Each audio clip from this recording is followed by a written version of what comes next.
Hello, everybody. It's so good to see you here. I am Jeannie Walters. It's another Friday, and that means we are hosting an Ask Me Anything session here with experienced investigators. Today, we're going to be talking about how to use data beyond feedback, beyond customer experiential data, and how do you put your operational data together with that to get the most out of your customer experience and improve your customer journey. So it's been a few weeks, but we're excited to be back. And as always, I'm here with Sean from our team. Sean, how are you today? Jeannie, I'm fantastic. Happy to be here. Excited to get going. Excellent. Well, it looks like you got a new haircut. I'm just going to say that. You know what? I knew today was a big day, and I wanted to be prepared. So thank you for noticing, and thank you for noticing everyone out there. Ready to go. It's the little things, Right, right? right, Yeah. absolutely. And so how is the weather in Ohio today? It's the second day of rainy weather and some thunderstorms. And I will tell you, I know I mentioned my dog previously, and she doesn't like the thunderstorms. So she Uh, was very attentive last night and was like needed support, which sometimes we all need support. is a good father. I was right there to help her out. So she got through it. I got through it. Everyone's okay. Good. Well, speaking of dogs, we might have a Harvey sighting today because he's lonely today because I'm the only one here. So he might bust through the door. You never know. Well, And he's welcome. so as people join us, I hope they'll tell us where they're from. I hope they'll share Yeah. weather, pets. We like them all. Yes. As a reminder, please add your comments and or your questions to the chat, and we will be able to get to them. Excellent. All right. Well, how about we get started? Sounds good. Okay. Thanks, Sean. We'll see you in a bit when we have questions to go over. So today we are talking about how to use data to improve your customer journey. And what that means is we're going to talk about not just the data we typically talk about, but also the data that we think is sometimes overlooked. So I'm really excited about this. So first of all, for those of you who don't know me, my name is Jeannie Walters. I am CEO and founder of a company called Experienced Investigators. And for more than 20 years, my mission has been to create fewer ruined days for customers. So if you want to join us on that mission, we are always welcoming everybody who wants to be deputized into that mission with us. You can also find a lot of information at LinkedIn Learning. I have several courses there. We have a lot of resources for you at experienceInvestigators.com. And if you miss one of these webinars, we've been doing them now for, almost 3 years or more than 3 years. Go ahead and find us on YouTube. We've got a whole series of webinars on all sorts of different topics. I would love to hear your feedback there as well. So let's start by talking about, why are we focused on data? Sometimes when we talk about customer experience, we act as if it's kind of common sense. We act as if, as long as you're collecting feedback, you're doing the right thing.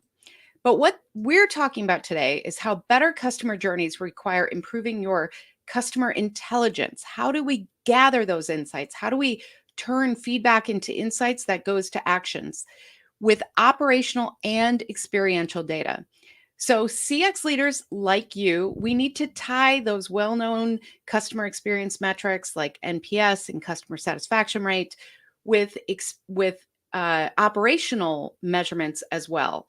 That's how we really gain the insight to have data-driven decisions so that we can improve the journey from end to end. So one of the questions I always get when I talk about this is, well, what do you mean? What operational metrics should we use? So we're going to get into some of the steps around how to approach this. But before we do, I wanted to make sure we were speaking the same language. When you are examining your specific business and your specific business outcomes that you're going for, I would actually look for, what do we know about how we track behavior and operations? So a couple examples for you. If you have a contact center, you might want to track average handling time. This tells you about how long it's taking to really address customer issues. If you have a baseline for that, that's something you can really seek to understand if maybe you need some of those longer handling times for specific events.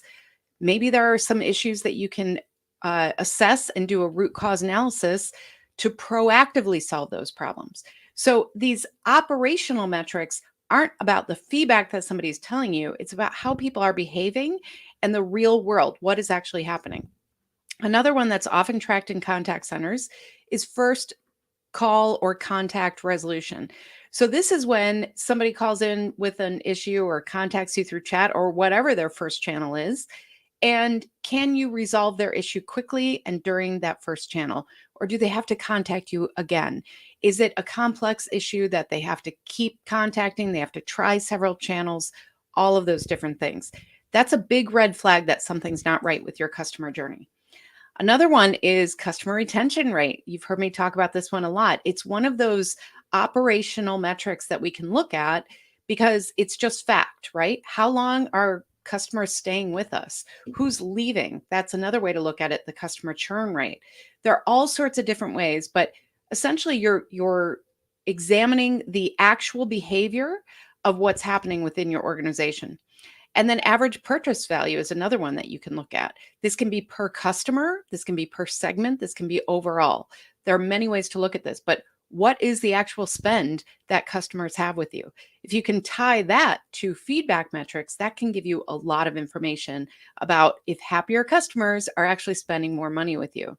They usually do. So that's a spoiler for you. But if you combine these things, that's where you really get these rich insights about what's happening with your customers, with how they're feeling about your organization, but also what they're doing, how they're behaving that will influence your operations, your processes, as well as your outcomes that you're looking for. So, how do we get there? Well, first of all, we're going to understand the customer journey. That's number one. We want to identify critical touch points. We want to determine key performance indicators or KPIs. We want to establish baselines and goals because if we don't understand what's happening today, we can create all the goals in the world, but they might not be very realistic. We need to base this in reality. And then finally, we want to integrate data sources as much as we possibly can. Thanks to a lot of the new tools and technology and artificial intelligence and machine learning and all of these amazing things, this is getting a little easier than it has been in the past. So if you have those tools, if you have that technology and you haven't tapped into it yet, I encourage you to really start exploring that now. So the first thing we want to do to get there is to understand our customer's journey. This is kind of CX 101, right? We want to make sure that we aren't assuming that we understand their journey based on our inside perspective. One of the things I always caution about here, do not have a customer journey map by org chart. We want to make sure that we are mapping things from that customer's perspective. We want to include and collaborate with customers to make sure we're hearing and understanding exactly what they're doing. This is also a great place to use observational work. What are customers actually doing? How can you watch them in the process? Because sometimes we as humans will say one thing and behave differently. And that's why it's really important to listen to feedback and make sure we're understanding the customer journey, but we're combining that with reality. How are we actually behaving? What are the actions we're actually taking? What are the things that we are actually observing in how customers interact with us? And thank you. Yes, Kia just dropped in how we have this customer journey mapping workbook. We encourage you to check it out. It's got lots of different tools and techniques in there that you can apply today. So essentially, we want to identify not just the customer's perspective here, but also identify each part of the business that the customer interacts with. If we're looking for operational data to track, this is a great place to start. Because once you start realizing, you know what, in this phase, when the customer is building awareness and building a relationship, they're actually interacting with a lot of our marketing tools, our marketing language, our marketing team. And so how can we look for what are those operational metrics we really want to zero in on there? It could be customer service. That's another area we just talked about with the contact center. It could be product delivery. The other thing is if you're in retail, you might want to look at return rate, things like that. So you want to think about where on the journey do they actually interact with different parts of our organization? And what are the things and the behaviors and the operations that we can actually track there? Then we want to identify those critical touch points. So if we map this out and we start seeing all these places where we could really get that rich operational data, we then want to kind of filter that through that lens of, okay, what really matters? What are these critical touch points? So a couple things might bubble up right away. So we might see that, the return rate is going up. That's a pretty good operational metric to pay attention to no matter what, because what that tells you is somehow we're not meeting the expectation of the customer when they make a purchase with us. So what does that mean? Well, then you can start looking before that point in your journey. Was it because we set the wrong expectations with them? Was it because we have a flaw with one of our suppliers and they're not giving us great things anymore? Or is it because we delivered too late? There are supply chain issues and we said they were going to get it in 2 weeks. They got it in 6 weeks and they already solved their problem. So they're returning our product. So you want to kind of decipher what are those key moments, those touch points in the journey that really tell you a lot about the overall journey. Sometimes things will bubble up that make a lot of sense. Sometimes you have to dig into this a little bit, figure out what is actually happening and how do we know what are the critical touch points. This is where marrying your operational data and your feedback data can really help you out. Because what can happen is if you start looking through your feedback and start identifying those milestones when customers say, I cannot believe this happened. I'm never going to shop here again. Any sort of language like that because of specific things. If you start noticing patterns and behavior around that, and you start looking at your operational data, you can really start identifying where those critical touch points are. And then you want to determine or review or evaluate, if you already have these, your key performance indicators. So what will help you understand each of those critical touch points? Again, we want to marry the two sides of data, that experiential data, which is feedback and the voice of the customer, as well as operational data. So what happens, what can we track no matter what, no matter if the customer tells us or not? There are certain things we're tracking. So make sure that you put those two things together and determine, okay, now that we know this is a critical touch point, how do we look at the data in the right way, create those key performance indicators so that we can track those carefully in order to understand, are we improving or not? This is especially critical if you're actually enacting some improvements in the journey.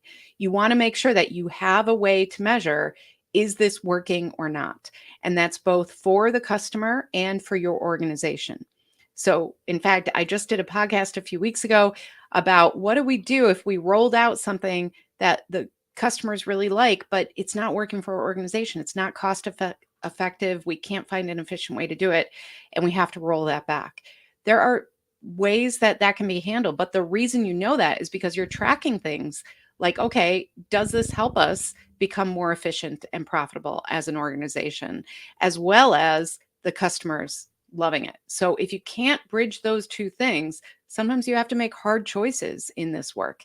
But the important thing is to be upfront and authentic and honest with your customers. If you want to check that out, Experience Action is the new podcast. I hope you all subscribe. So the next one is we want to establish those baseline and goals. Sometimes I've seen where leaders say, well, we need to get our customer satisfaction rate up to X amount, but they have no baseline. They have no idea what it is today. They have no idea what it is in the industry. They have no idea kind of where that number is coming from. So if you have leaders in your organization who are pressuring you on this, who are saying, we need this for our KPIs, you want to make sure that you understand where that's coming from and what your baseline is.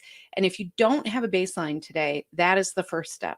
You need to actually establish a baseline and say, okay, this is where we're ranking now. This is what is coming in for our metrics around these KPIs today. We want to increase that by 5%. So that means this is the number we're going for. Make sure it's not just kind of a dart on a dartboard, especially if you have nowhere to start. Those baselines are so important because then that helps you understand, okay, we said we were going to get to 5% higher. We only got to 4%, but it's still progress. What could we do to turn up the volume and get it to that 5%? It helps you make those decisions about where and how to prioritize, which is one of the hardest things in customer experience work. So make sure that you understand your baselines and that you've created goals that help you track, that make sure that as you measure and as you make these improvements, you're going towards those goals. And then we want to integrate data sources.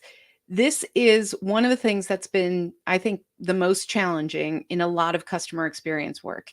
we say things like, well, we really want to understand operational data, but we don't have visibility into it. Or we don't actually incorporate that into the journey when we're actually talking about the journey. So we want to make sure that we're incorporating and integrating data sources as much as possible. We want to get that comprehensive view of the journey. So brands that do this really well, they can then make more granular decisions. They can make better decisions based on the fact that they have visibility into all of these data points. So if you don't have that visibility today, it's time to start asking for it. If you have programs that you know are tracking over here for operations and tracking over here for feedback, you want to see a way to put that all together. There are so many great tools out there, and a lot of the traditional feedback software platforms have grown and evolved so that they have these centralized data platforms. Not everybody does. And sometimes they say, oh, yeah, it's universal and it's centralized, but they're still leaving off things like return rate. And so if we don't have, that centralized view, we have to get pretty creative and figure out what do we need to know and how do we get visibility in the right way. That's why identifying those critical touch points is so important, because it's very easy to say we want to know everything about everyone all the time and it's all important. But that's not reality. We have a finite set of resources. Most of us don't have unlimited budget. Most of us don't have unlimited time. And so we need to make sure that we are prioritizing those critical touch points and figuring out what is the data we need to make better decisions. And that's the type of visibility you can ask for very specifically. The other thing that is operational, but also feedback, you can layer in all of your employee experience feedback and data points as well too, because that can tell you a lot. For instance, in restaurants, one of the things that I've seen is that at peak times, they find that if their processes and their systems are not supporting the employees and things are not going well and customers are unhappy and all of those things happen, the retention rate for employees actually drops because they're having a terrible time and they're not getting the support. So you can start looking at things like that too. We can get really creative here when we talk about data. And it's really about figuring out what are the questions that we want to answer and then determining how do we prioritize the data? How do we get visibility into it? How do we marry the feedback and the operational data to make sure that we are getting that comprehensive view of the customer journey? So these are the steps again. We want to map the customer journey. We want to identify critical touch points, determine KPIs, establish those baselines, and integrate data sources. And one of the things that I forgot to mention was that some of this is not just for you and your insights, it's actually to share with other leaders. That's a really important point. A survey by Customer Contact Week actually said 60% of leaders said they need data in order to get buy-in from other leaders. To me, that actually sounds like a low percentage. We need data. We need to make sure that we are tying that to our organizational goals. That's how we get buy-in for these things. So if you just go to somebody and say, our customer satisfaction rate is down and we want to invest in a better system for our contact center, that might not be enough of an argument. But if you say, you know what, we have found that first call resolution, if that is high, our satisfaction rate is also high for those customers. And those customers actually have a higher average purchase value with us. That's a stronger argument to say, in order to do more first call resolution, we need a better system. We need more visibility, whatever it is. We have to constantly build the business case around those data points. So this is not just for you and your insights. It's so you can build those cases and share with leaders throughout your organization. And one final thing here, your organization will have a unique way to look at the right combination of metrics. There are so many different ways to approach this. There are so many different, industries and different methods and things like that we all have. So that's why it's really about asking the right question. The really important thing here is to look for ways to evaluate the larger picture of what both your customers tell you and what their voice is, as well as how they behave. And that's where that operational piece is so important. So I would love to hear, what are you going to start looking at? What are some of your KPIs? What are some of the operational ways that you examine your data in order to improve the customer journey? And how has this helped you with your organization and with sharing with your leaders? So at this point, I would love to hear your questions. I would love to hear, how you're approaching this. And let's share some best practices here, because we all have different approaches. We all have different industries, and this is how we learn from one another. So with that, how are we doing with questions? Hey, Jeannie. Hi. We have one from email, and it is, are there any operational metrics that you would recommend for B2B? First, take a sip of water. Oh, couple little technical difficulty with the audio. Not yet. But everyone, while she's working on her technical difficulties, please add your questions and or any of your comments that you'd like some more information on in the chat, and we'll be sure to respond to those. Nope. We'll give it a couple more tries. It looks like we have some. It muted me. There you go. Awesome. Right? I'm a professional, everybody. I did that by mistake. I apologize. No, that's okay. I'm still new to this thing. So, yeah, the question again was, are there any operational metrics that you would recommend for B2B? Yeah, very good question. So B2B is so interesting because it can be so many different things, right? But I'll give you a few examples, I should say. One is a lot of software as a service companies. They actually have some really great ways to track operational data. One is simply retention rate, renewal rate, customer churn, anything like that. Who is renewing their subscription? Who is actually, dropping off? That is definitely one. The other thing they can look at pretty well is usage. Are our customers actually using the software? Are they attending events? That's another great one in B2B. If you're hosting marketing events, are your customers engaging with those? If you're hosting, how-to events, anything like that, who is actually being engaged? What is your engagement rate? That's a good one too. So software as a service, they have so much visibility into this. They really have a great way to look at this. If you think about things like manufacturing, that can be a little more challenging because you might have a really long sales process. You might have a really long design process. That might take a lot of engineering, things like that. It's not quite as straightforward because a lot of times it is so customized. What I would say is look at your sales cycle. How long is it? That can be an indicator of how easy people feel it is. Are they feeling valued right away? Are they moving through the process quickly because their confidence is high?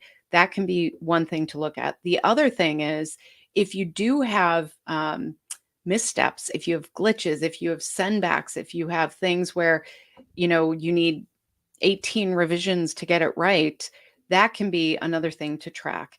And then if you are in something like mechanical repair or something that requires repair or service, it's great to look at kind of those service metrics. How often are you sending out repairs?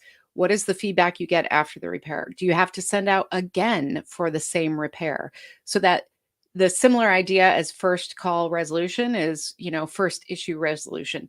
If we try to solve something, are we solving it that first time and in a way that is convenient and easy for the customer? Those are all off the top of my head ideas, but there are so many others. In healthcare, for instance, you might look at healthcare outcomes overall of patient communities, meaning that instead of just looking per patient, you might look at, okay, for this community, how are we doing with their outcomes versus these over here?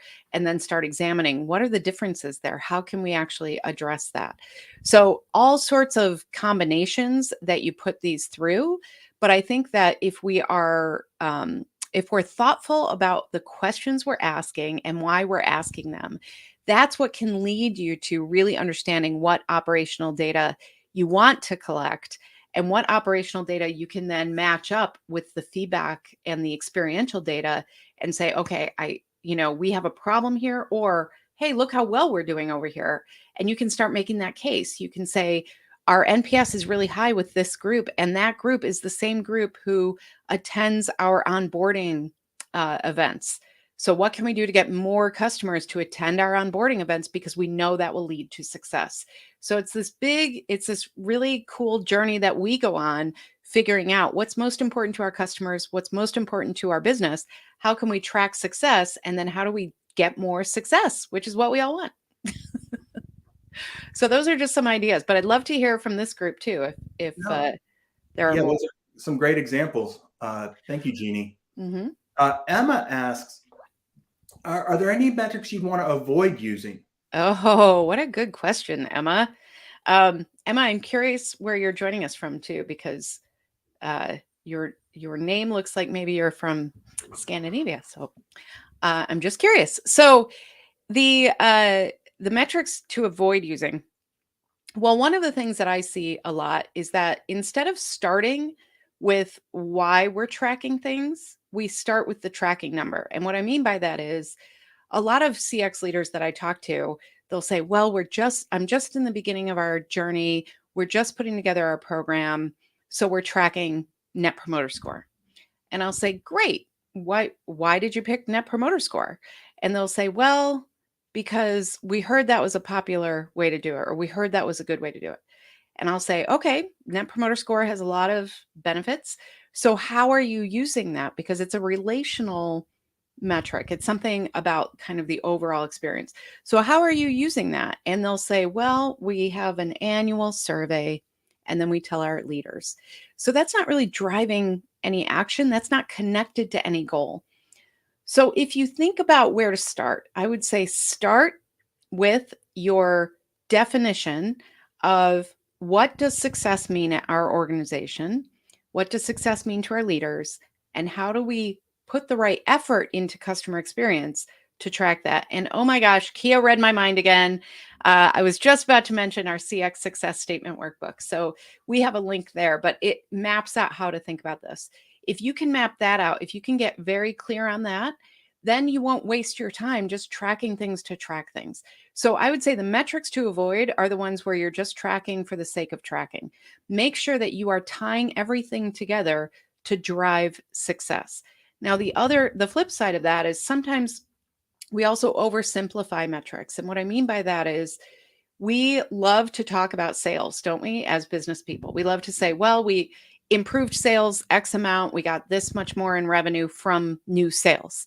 But if we don't tie that part of the business back to the customer experience part of the business, who's leaving us? Who's walking out the door? What about referrals? What about how they feel about it? All of those things? What about average spend, share of wallet, all of those different kind of business tools or business metrics that we look at? We want to make sure that we're not oversimplifying metrics simply because they're easier to track. So I would say if you are tracking something like sales numbers, make sure you're looking at the flip side of that metric and marry that with customer retention rate, customer churn rate, things like that. Because otherwise, you're basically saying, look at all the water we're pouring into a leaky bucket. Isn't this great? And you're not paying attention to the actual leak. So that's how I would approach this when thinking about metrics to track versus not to track. Make sure you have a purpose, make sure it's tied to your success statement, and make sure that if you are tracking something like sales, like awareness campaigns, a lot of times we oversimplify those as well. What do we actually want to have happen for the customer and our organization? Make sure you're looking at both sides of that. Good question. Thank you, Emma. Yeah, great question. Great question. Oh, and Emma, you're from Denmark. I was So going to sweet. highlight that. Welcome, Yeah. Denmark. Thank you for joining us. We've got a couple questions baked in here. And again, it revolves around how many customers do you interview? And then are you looking for both the fans as well as the unhappy customers? Mhm. And then are there other gray personas? Yeah. You want to Okay. interview? Great question. Big question. So Yeah. here's how I would tackle this. So so when we talk about customer interviews, first of all, it's really hard to do everything for everyone all at once. I just watched that movie, by the way. pretty interesting. But when we are looking at how to interview customers, again, you want to define why. What are you really looking for? Are you trying to solve a specific problem? Are you trying to get a sense for a certain part of the journey? Whatever it is, make sure you kind of narrow that scope and goal, and then figure out who are the customers who are actually experiencing that. That would be the best to talk to. So the number has a lot to do with if you want this to be a true quantitative, scientifically sound way to, survey and get the right amount of responses. We take an approach sometimes with customer interviews that is much more qualitative. So we might interview 5 similar customers, start finding a pattern and say, okay, let's dig into this pattern a little more. You interview some more, you interview some more. So it's an evolution. The other thing I will say about interviews is that if you want to look at your overall customer journey, you can start inside your organization. You can start with understanding the journey from where you sit in the organization, and then bring in different customers to collaborate on different parts of the journey or to validate that journey. So you might not start with customers right away. You might have to start inside your organization. There are pros and cons to this, and I'm not saying that it's the only way to go, but sometimes in order to get traction, we need to start inside and then invite customers in. So once you have that, I would say, make sure that you are, again, focused on your scope, focused on your goal, focused on how do you want to, use this feedback as well. Because just like I said about tracking metrics for metrics' sake, sometimes we gather feedback and we just have a lot of feedback, then we don't actually do anything with it. So make sure you're really driving insights with that feedback. And then I'm going to look at your question again, because I know there was another part. Here we go. So do you need customers who are both fans? Yes, yes, yes. We do not want to delude ourselves into thinking that only the customers who love us have something to say. We want to bring in as many people who have different experiences as possible. And another mistake I see in customer experience work is we only focus on the evangelists. We only focus on the people who love us. And that's who we think of when we're doing the map. We need to think about the people who are complaining. I like to say, think of your worst customer on their worst day. Look at those complaints. That will give you a ton of information. However, you bring up a really important point. There is a whole group in the middle that is pretty neutral. Neutral is not really positive. Neutral means I'm here because you've literally met my expectations, but anybody could pull me away with a better experience. So there was a fitness brand I worked with, and one of the things that we did was look at, okay, there are so many people who are huge fans, right? They're promoting it all over. They're telling everybody about their workouts. They're socializing. They're bringing friends, the whole thing. And then you've got the people who say, wow, I used to like it, but I don't like it anymore. I'm ignored. I'm neglected, whatever. Or this horrible thing happened in billing and I'm really upset. So you've got the complainers. What we found was that there was this huge group in the middle who were kind of like meh about the whole thing. And if we were able to proactively reach out to them, if we were able to actually make their experience just a little bit better, the loyalty with that group went way up. We often don't talk about neglect in customer experience. I think that is a rich area to look at. So if you are working on your journey map, if you're looking for metrics to track, do not ignore the neutrals. Those folks, the ones who aren't complaining, the ones who aren't preaching to everybody they know about your brand, they are waiting not to be neglected. So make sure that you are looking for ways to find them as well. And if you have a whole bunch of neutral in the middle, that's not a good thing. We want to turn those neutrals into promoters. We want to make sure that they are moving up into that loyalty range. So it's a great area to look at. Also, an act of engagement is asking for feedback. An active engagement with a customer is inviting them to talk to you. And so make sure that when we ask for that feedback, we're treating it as an act of engagement. We're also showing appreciation in some way. Now, I'm not a fan of saying, you'll get this if you do this. Sometimes that works, but we want to make sure that if they are willing to give us their time and their feedback, that we respect that and we show appreciation. This is especially true in B2B, I think, by the way. We tend to think our clients just owe us their feedback, and they really don't. So make sure that we are acknowledging that somehow with something that they value. That can be sometimes a contribution to a charity, that can be a discount, that can be, if it's good swag, company swag, but really look for ways to show appreciation for those folks who are providing that feedback as well. So think of all of those acts of feedback as an act of engagement with the customer, and that can help with that neutral group quite a bit. Awesome. Awesome. Want to add a question from Yusuf, and he has a broad question. I think it'll tie to some of our workbooks. Yusuf asks, what are the specific methods to measure and track customer experience? Mm-hmm. Wow. Small question with a big answer, right? Yeah. Thank you for this question. So customer experience, the way that we define it, we talk about something called the experience commitments, and that's that it has to be a mindset, strategy, and discipline within your organization. Now, if you're just starting off, we always recommend start with the CX mission statement. We have a workbook for that too. And the reason that we start with that is because that's a way to establish the mindset. Who are you? Who do you want to be for your customers? How do you show up for your customers? And the reason you need to start there is because you can track customer experience, but if you don't really know what the promise is that you've made to customers or that they understand the promise to be, if you don't really understand what it is that your customers want to actually accomplish with your products or services, then it's really hard to say you're doing good or not. Because when we are really looking at how do we measure this stuff, we're talking about not just the feedback that customers give us, but are we doing our best to exceed those expectations, to live up to that promise, to make sure that we're aligned. We can't be all things to all people. We're not going to be the universal customer whisperer, right? We need to make sure that we know who we are. So always start with your mission. The next thing we always recommend is that success statement. Define what success means at your organization. That will help you define how do we track and what do we track for our customers. Now, a lot of folks start with something like a customer experience metric like Net Promoter Score.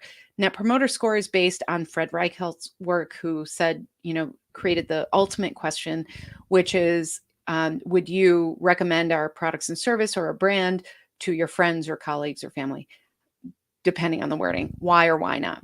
And that's a scale. So you get detractors, the people who say, no, never, I'm never going to recommend you to anybody, all the way up to promoters who say, yes, I recommend you every day and I'm very happy.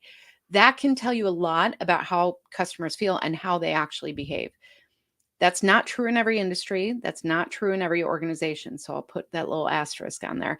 Fred actually just wrote another book about Net Promoter Score because he saw that it wasn't being used in the right ways in many, many ways. So I encourage you to do some research on that before you implement that. But that is something where people start to just get a baseline of how are we doing, right? How are we doing?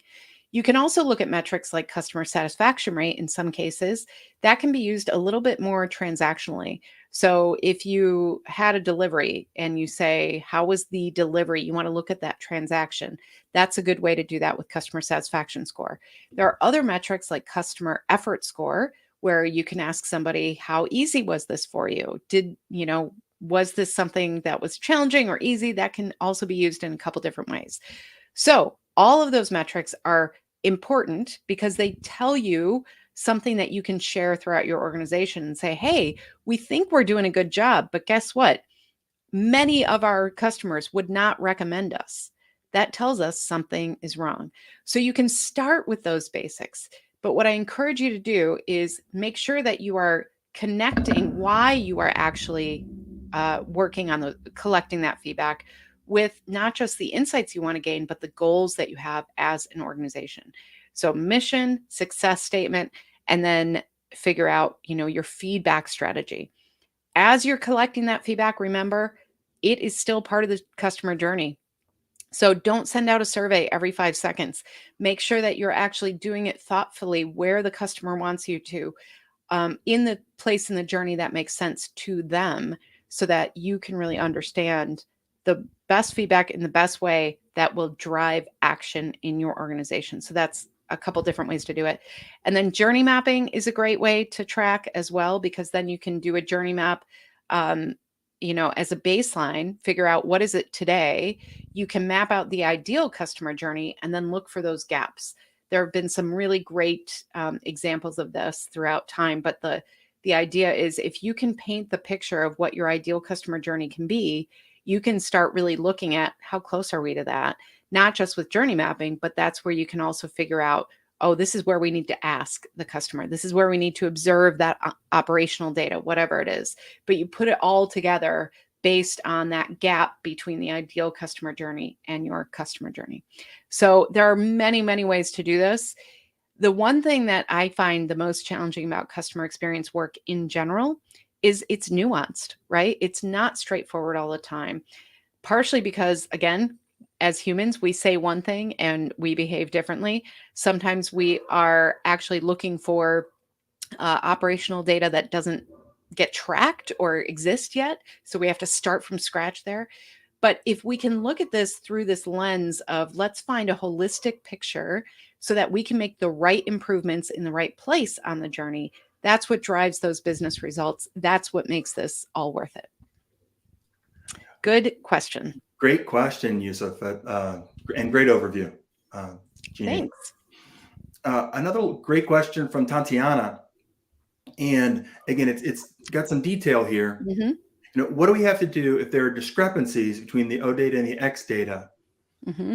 O data showing progress, X data showing decrease in satisfaction, Mm-hmm. measured at the same interaction. Yeah, great question.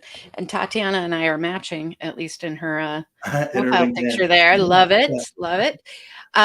Yeah. So when we talk about O data and X data, we're talking about this experiential data, which is the feedback and what customers tell you. And O data is that operational data that we talked about.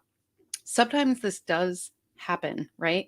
So when we say, and I can't think of a perfect example right now, but sometimes we make changes to our customer's journey and we kind of say, that's the way it is, right?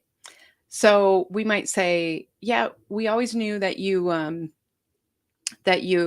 liked to order your products a certain way on the mobile app, but we're going to make you do it a different way on the mobile app because that works better for us.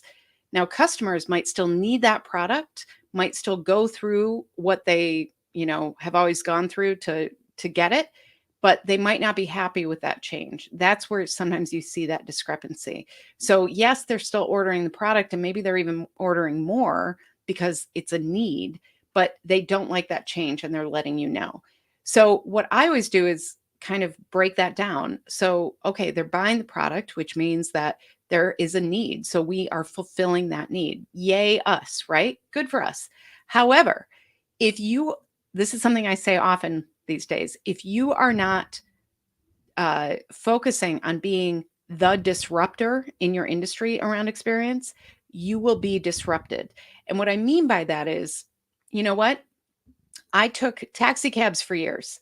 My satisfaction was way down, but I still took taxi cabs, right? Because that's what was available.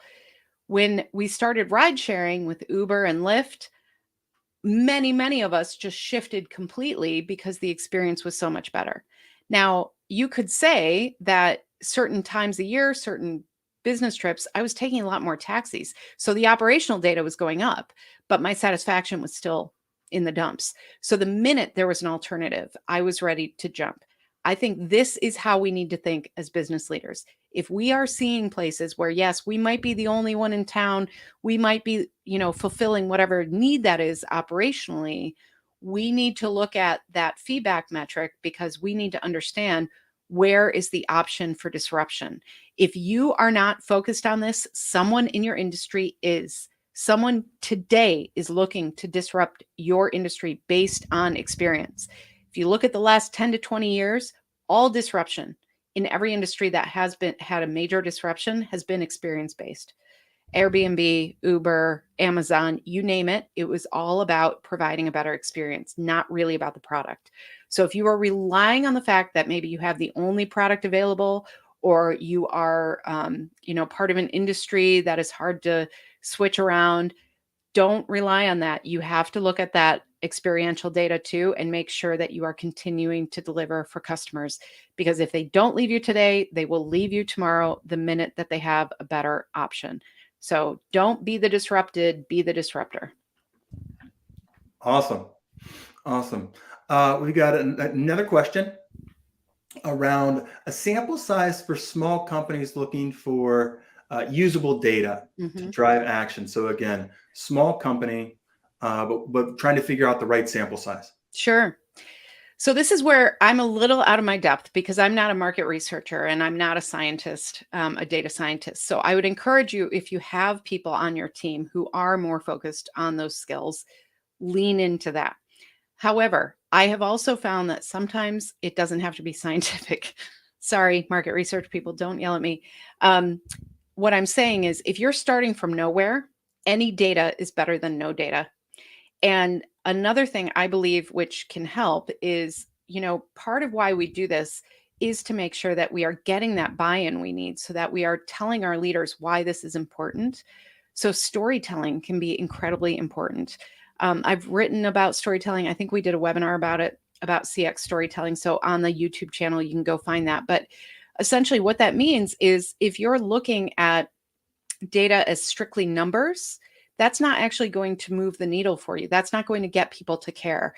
We need to combine the quantitative, the metrics, the measurements that are kind of, hard and fast with some softer storytelling as well. Those anecdotes that we have that tell, if you can record a call with your customer or share their actual words through a quote, that sometimes can be more compelling to people. And if you can combine that with, since we changed how we deliver this product, we've been hearing things like this, and use that quote, that is still data.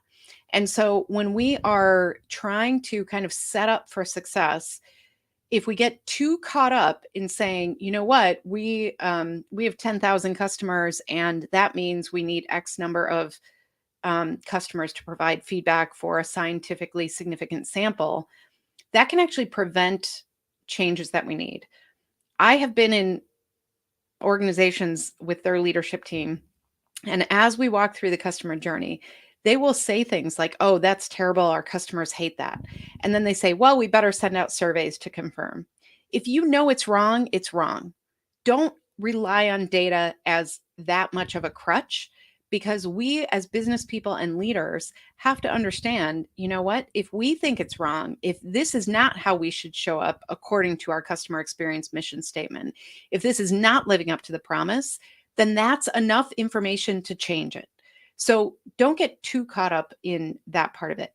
If you need a sample because you're not sure about how to really move forward, if you've got something really, sticky and it's not as obvious, or it's not as apparent if you should invest because maybe the investment is going to be very significant, that's where you want to really, tap into your market research folks, your insights folks, your data analytics folks, and really understand what should that sample size be. So it's based on a lot of factors, but I would say wherever you are today, start. If you do not have this data, if you are not tracking, start tracking something. Start looking at baselines, start understanding your customers so that you can make those decisions to change things for the better on their behalf and on the behalf of your organization as well. Great, great. A quick production type question uh, for running. And again, it's really to ask. There are a few folks that ended up coming in a little late, and she Sure. wants to make sure that she checks it out on the YouTube channel or Mhm. LinkedIn, or how she can continue to be connected to this content and Absolutely. others like it. Well, thank you for joining us, and I'm glad you joined us when you could. Yeah, Yes, all of these webinars are actually on our YouTube channel, so you can find those. Um, and we'll get the link out there. I don't have it right in front of me, but we'll get the link out there for you. But if you can go there, you can find a whole bunch of things. This also will live on LinkedIn as well, so you can go check it out a little bit later too. There, oh, oh, I took it there we away. go. There you go. Missed the There you past go. webinar. So Watch yeah, them all. it's a bit.ly link, Genie YT for YouTube. So if you look that up, you'll find all of our different playlists and everything, but you can Yeah. find that there. And it's also notable on our website. We have a ton of content. And then if you have any questions or can't find something, there's a form there and we'll get you some help as well. There you go. Another question from Mm. Yusuf. And so again, what do you think regarding customer emotions and how important is it to CXM? Yeah. So Yusuf is hitting all the hits today. I love it. Yeah, you know. So yes, emotions are critical to this. And if you think about what we're collecting when we're collecting customer feedback, we're trying to kind of quantify their emotions. Because if we think about what customer experience is and how people feel about it, if I'm a customer and I expect certain things and I either get more than I expected, I'm happy, or I get less than I expected, I'm disappointed and I feel kind of duped, maybe. That's really what's driving my decisions. Humans are fascinating. We still don't understand how we work exactly, but there's a lot more science around this and neuroscience and things like that. We have found that, first of all, we do so much more based on emotions than we give ourselves credit for. We are not that logical. In fact, if you look at how people make decisions, the emotion comes first and then we rationalize it through logic. Our friends can predict our behavior better than we can because we get so tied up in emotions. So when we are looking at, understanding customers, emotions are absolutely critical. When we talk about customer journey mapping, we include emotion and the emotional map as part of it. It is critical. One of the things that I will encourage you to do is actually ask yourself, would you ever say these words when you're describing emotion? Because sometimes I see things like, well, yes, our customers are satisfied. I have never, ever said, I went to a really cool concert. I was satisfied with the performance, right? We don't talk like that. So make sure when we're talking about emotions, we're talking about emotions. Like, let's get into our feelings. And that means really using, figuring out what is that word that we're looking for. Anxiety comes up a lot in customer experience. How can we alleviate and reassure customers so that we can decrease their anxiety? We also have to look at what is the emotional state of people in real time. And what I mean by that is these last few years have taught us so much about kind of group think and group emotion. We had higher senses of empathy with people around the globe because we were all living through similar things. Now we are in a state where, yes, we are happier. We're out. There are certain good things that are happening, but we're still carrying around all that baggage from the last few years. Higher anxiety levels, higher levels of depression. People aren't sleeping as well. All of these different things impact how people show up in their daily lives as customers. That also impacts the employees who serve them. And so when we talk about emotions, let's make sure we're considering all of that too, not just from the customer's perspective, but what sort of impact on emotions does that have? One of the things I am incredibly passionate about is respecting and understanding the wellness of the people who serve customers, specifically in contact centers, the frontline workers in retail and healthcare. They need support around their wellness, both physically and emotionally, because they have to show up again and again with that empathy required. They have to show up in really difficult situations and receive a bunch of emotion that they didn't create. So when we talk about emotion, it's this complex thing, but if we're not considering it at every step of the journey, then we're missing opportunities to both serve our customers and our employees in richer and better and more meaningful ways.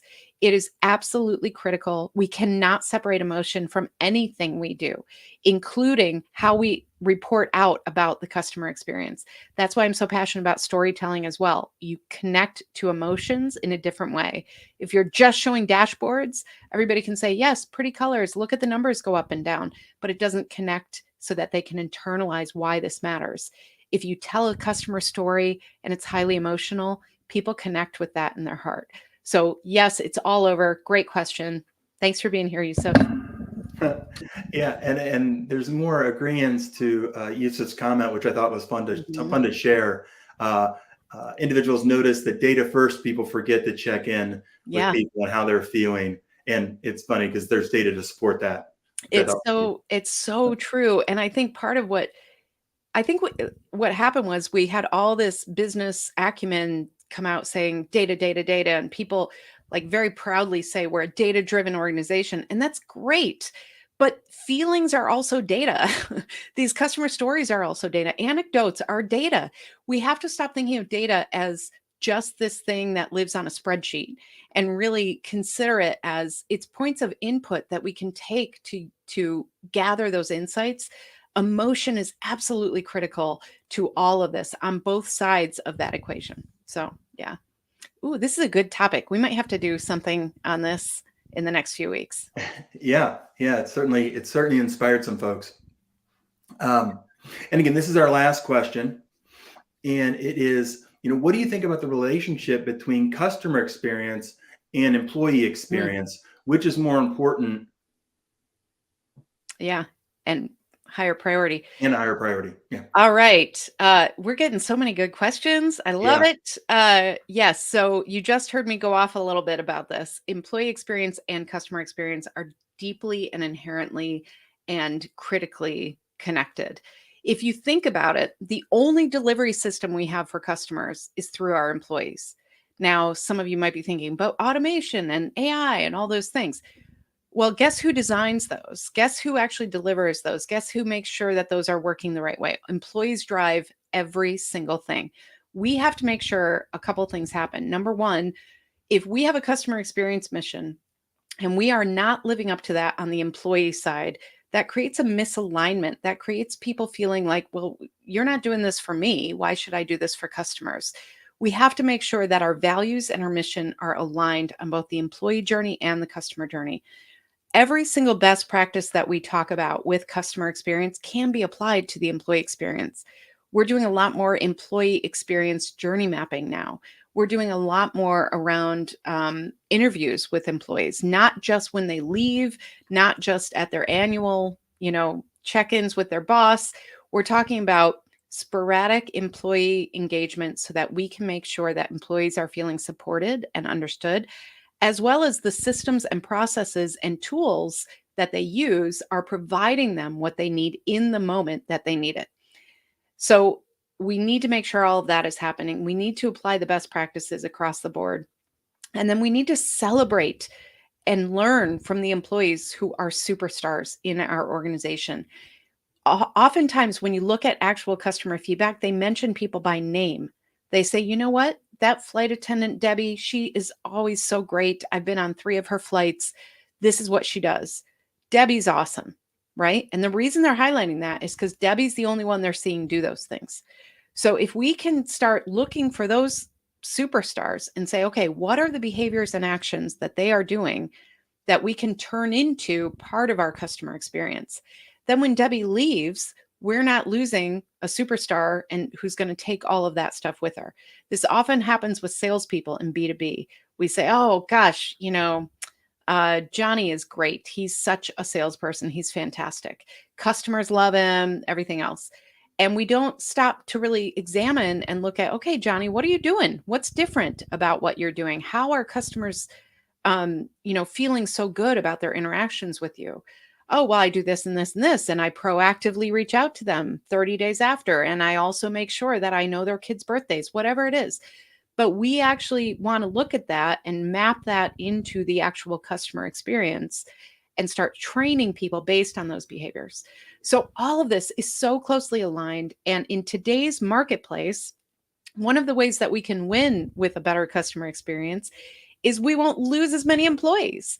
Employees want to work at a place where they're valued, appreciated, where they're aligned with the values and mission, where customers are happy. All of those things actually lead to higher employee retention rates, as well as higher candidate referrals from employees. If you get a job candidate referred from an employee in your organization, that job candidate is more likely to be hired and more likely to get up to speed faster in your organization. So this could be critical for the labor market right now. So another great question that has a huge answer, but I love it because it's so incredibly important. So we want to look at both the employee experience and customer experience and make sure they're all aligned. Awesome. Awesome, Jeannie. And again, it's one of the things as we close the question and answer session. It's one of the things I love about the program is, we have real broad questions, and then you're able to get very, very detailed and very deep on a handful as well. Mm-hmm. Um, Yeah. with that Love said, it. we're finished the Q&A, and we go to closing the program. Yeah, excellent. Well, thanks, Sean, for being Yeah. here. And thanks, everybody. And yeah, we are always so happy to see you here. We used to do these pretty frequently, but life got a little busy. So we will let you know about the next day as soon as we have it. Please go ahead and sign up so you never miss that. But really, this is just a reminder that your organization is going to have your own set of unique combination of metrics. So whatever you come up with, start somewhere and let us know. And then the other thing we wanted to mention here was that if you haven't checked it out yet, we have a new podcast.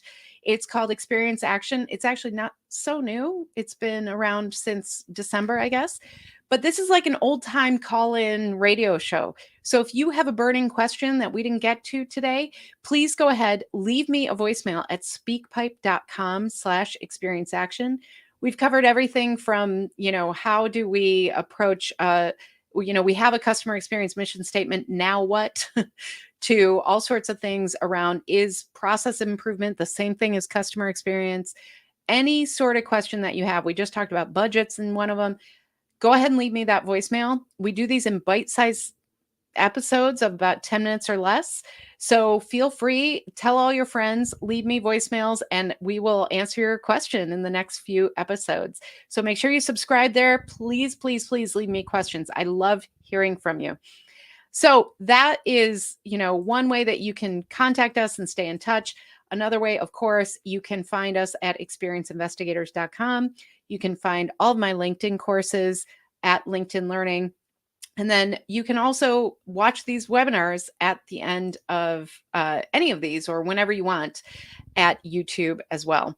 So with that, I just want to say, as always, my mission is to create fewer ruined days for customers. By being here and learning with me, you are helping us live that mission. So thank you so much for being here and for really all you do for your customers, your organization, and the employees as well.